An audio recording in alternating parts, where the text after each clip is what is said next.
welcome to the Loom Spotlight. The Spotlight today is on Chuck Bartolomeo with INEX Technologies. For the last 17 years, Chuck has been Senior Vice President of Sales and Marketing for INEX. He spent most of his career at Motorola as a Special Markets Manager. He's seen tremendous growth through the evolution of products and analog digital systems technology, particularly within the parking markets.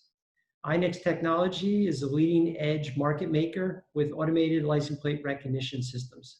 They design, manufacture, and support state-of-the-art vehicle identification systems globally. I hope you enjoyed the conversation with Chuck.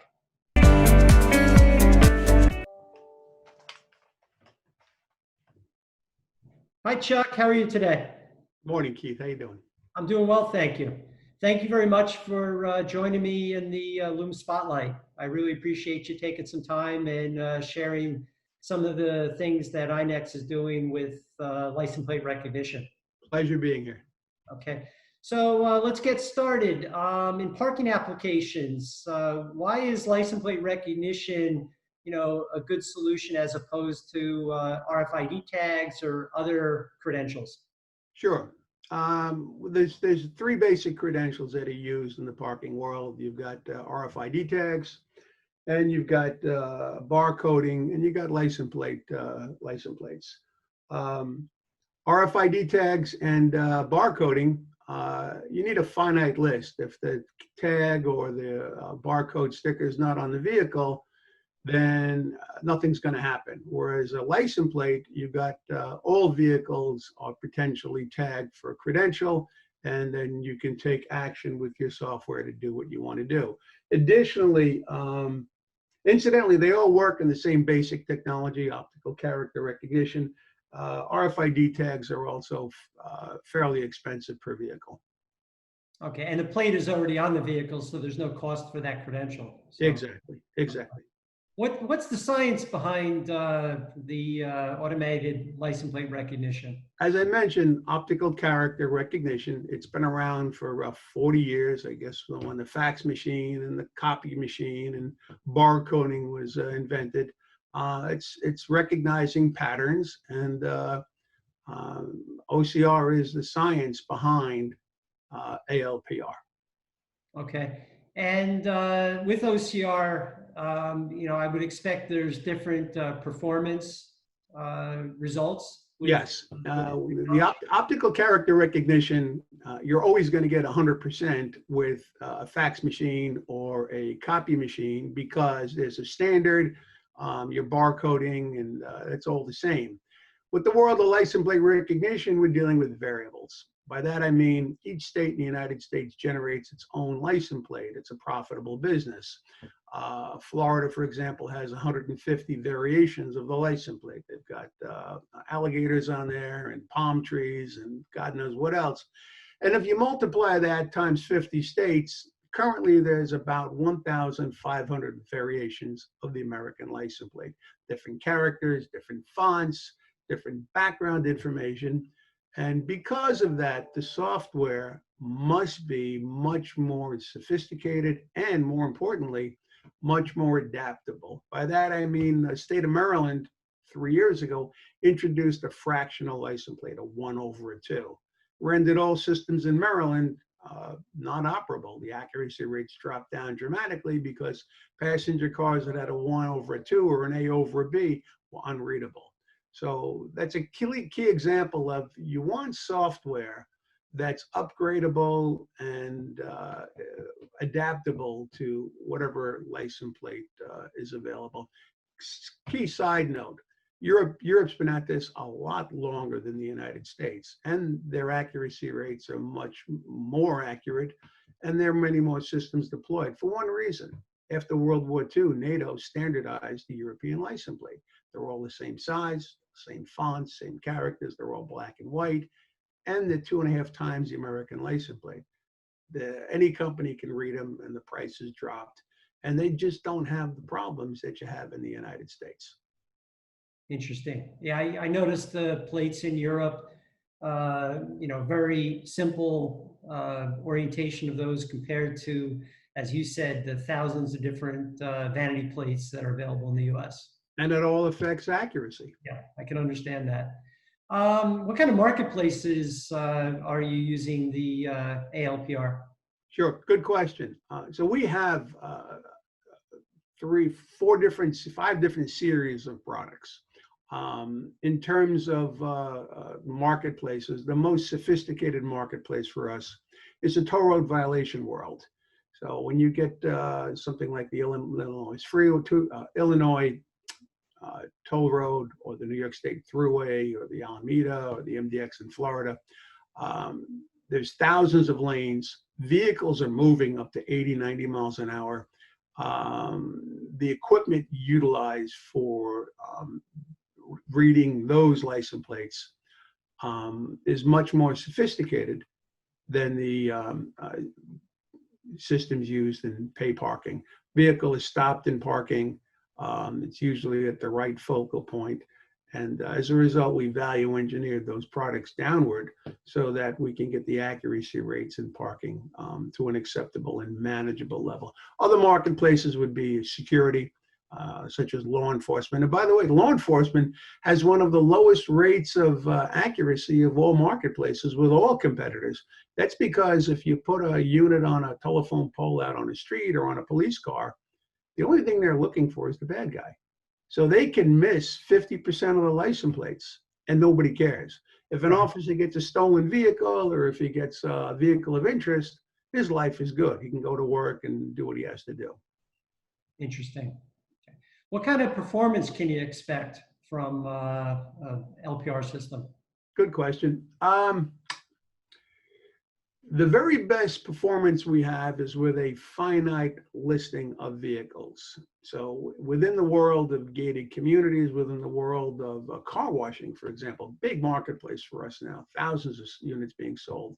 You have a finite list. You have members of a group that can go through an express lane and avoid attendant and paying. Those accuracy rates, believe it or not, are 100%. With the software, we have a finite list of 300, 400, or 1,000, a couple thousand customers. The gate's going to open every single time. Now, within the world of parking, you have multiple license plates coming in. You have fairly advanced software. We have documented results in varying deployments of mid to high 90s. Now, just to temper that, when I started 15 years ago in the early stages of license plate recognition with analog systems, an acceptable rate was in the low 80s. Technology has increased, processes are more powerful. Most companies out there are hitting the 90 percentile. And it's a state factor. I put a system in Texas, my rates are going to be very, very high. I put a system in Washington, D.C. with a Washington plate and a Maryland plate, Pennsylvania plate, Virginia plate. You have a big mix of different types of license plates. Your accuracy challenges become more prevalent. But generally speaking, in the parking world, support is a big part. Our goal is 95%. When everything is said and done, we can get to 95% in the United States with the current products.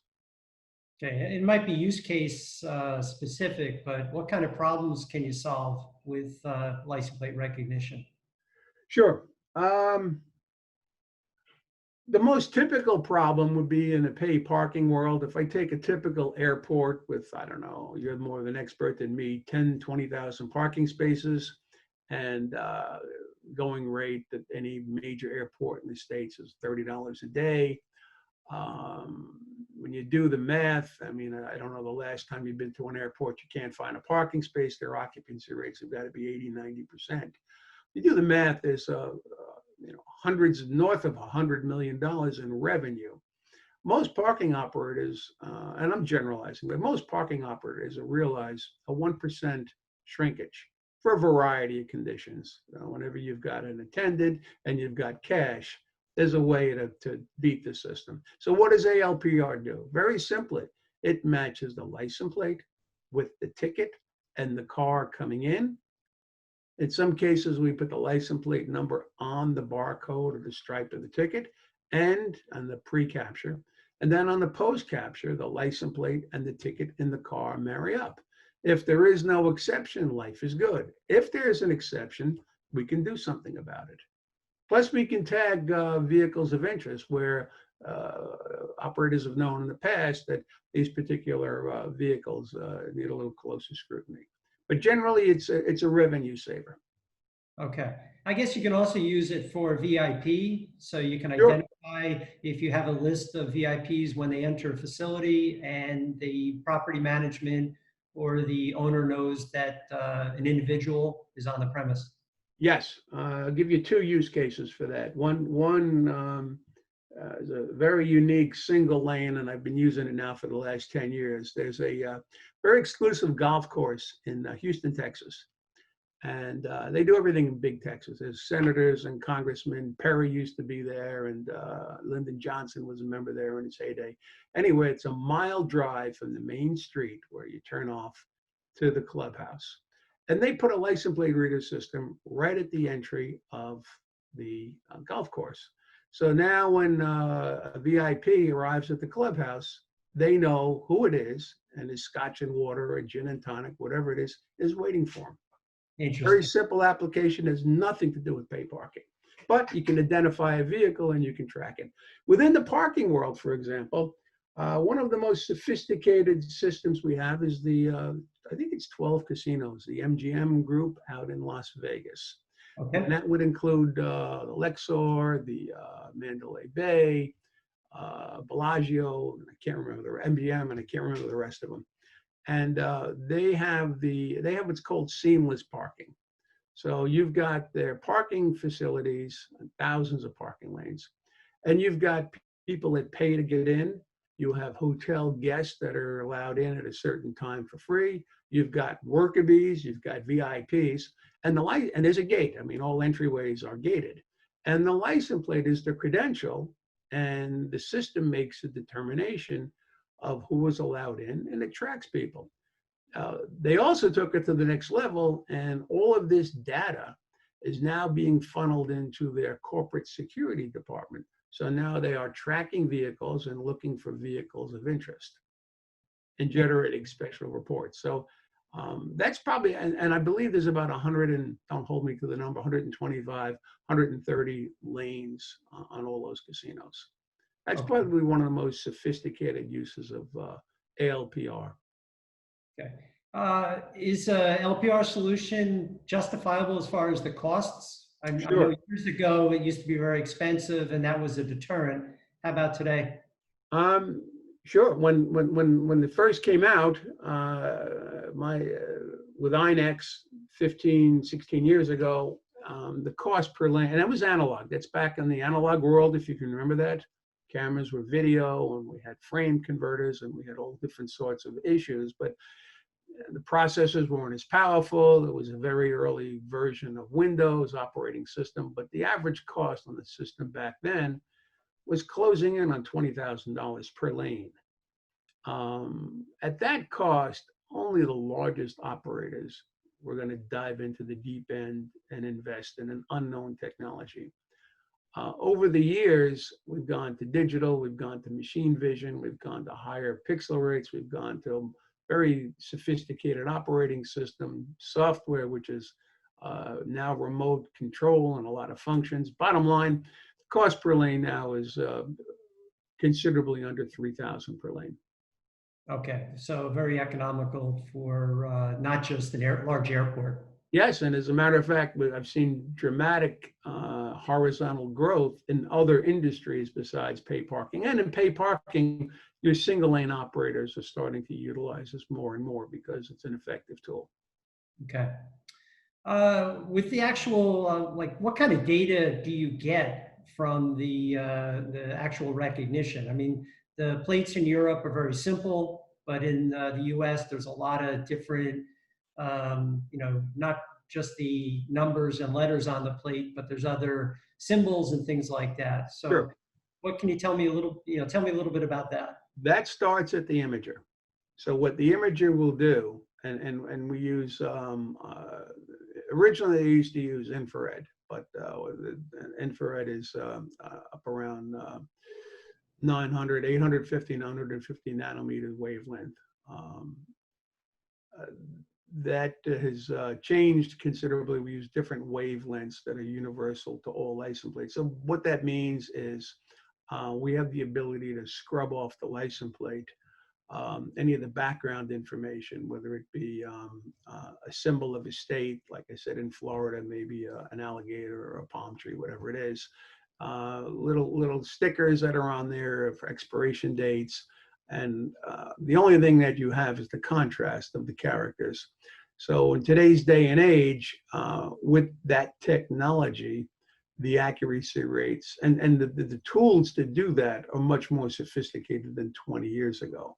So it starts with a good usable image. That's converted into data. Once you have the data and you populate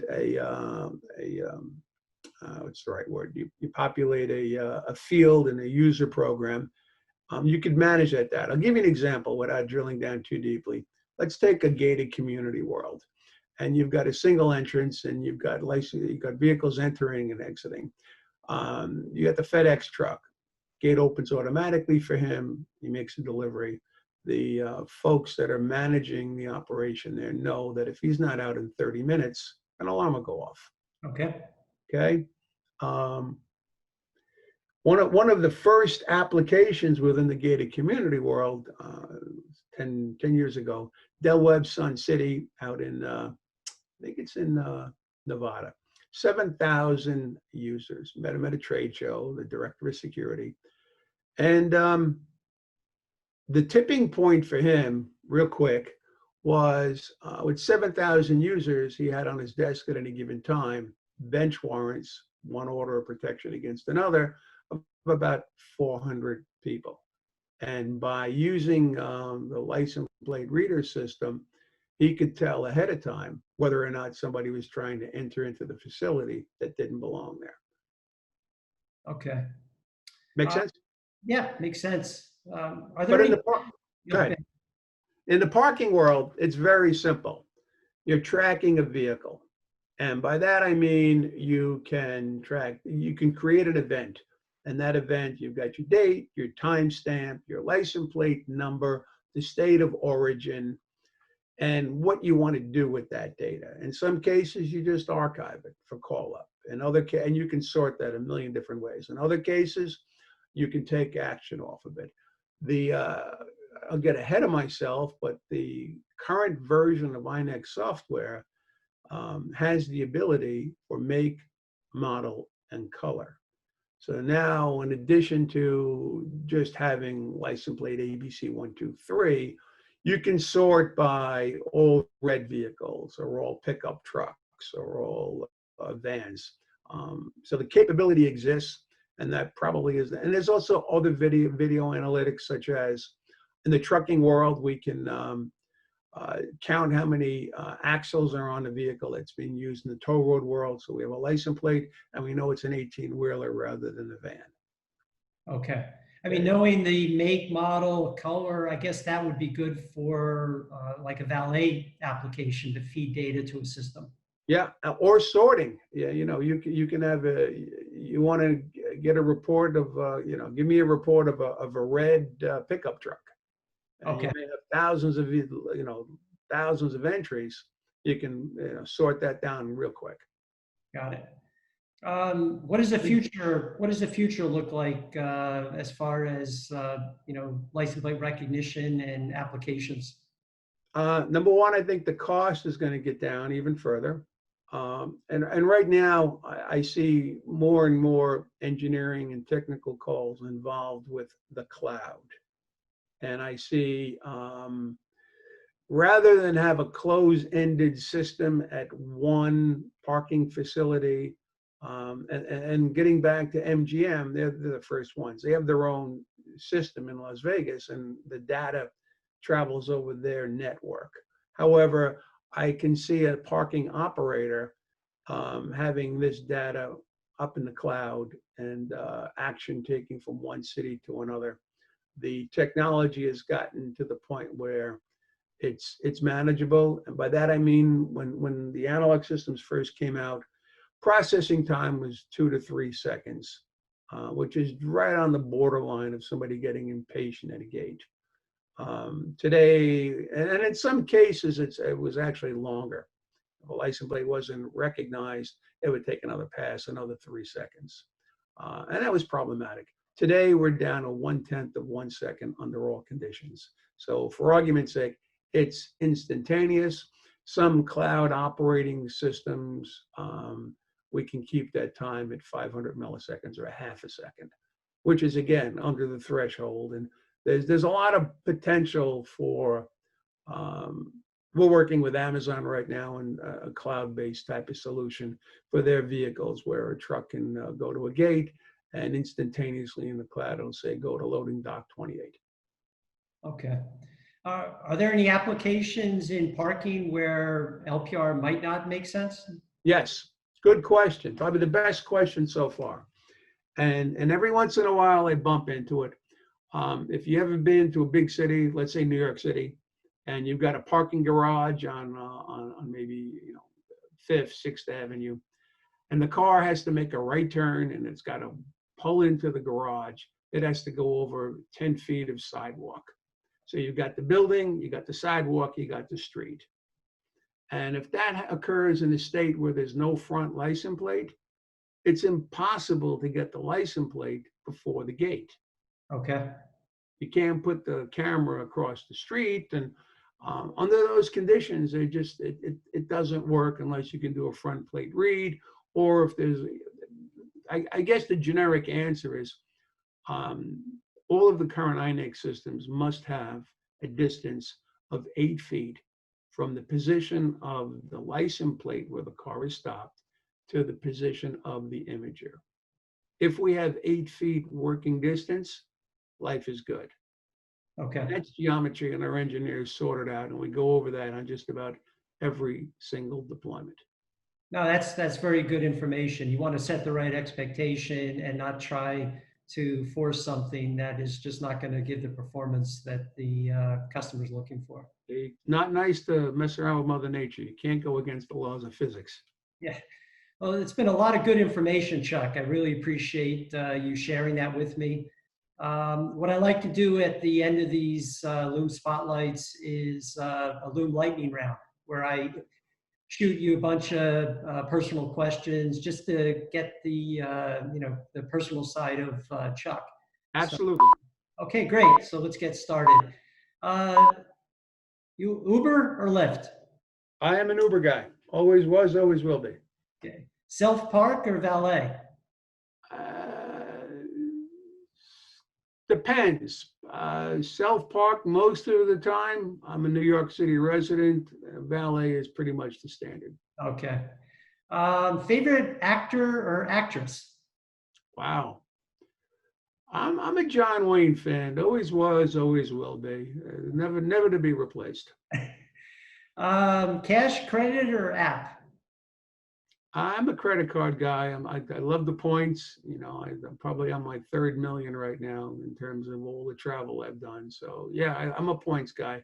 The only time I use an app is when I've got a son, active duty pilot in Hawaii, and when money goes back and forth, the only way he'll do it is on an app. It drives me crazy.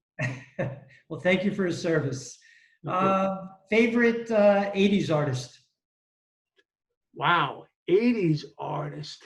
I think Fleetwood Mac would fall into that category. Good choice. Favorite movie? Oh boy.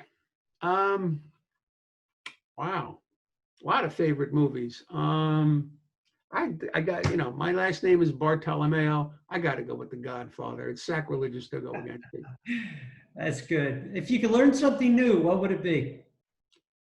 How to be a better referee. I'm a high school varsity football ref. I do it in the fall. Basically, I get paid to run, and I like to keep up with the 18-year-olds, 17-year-olds.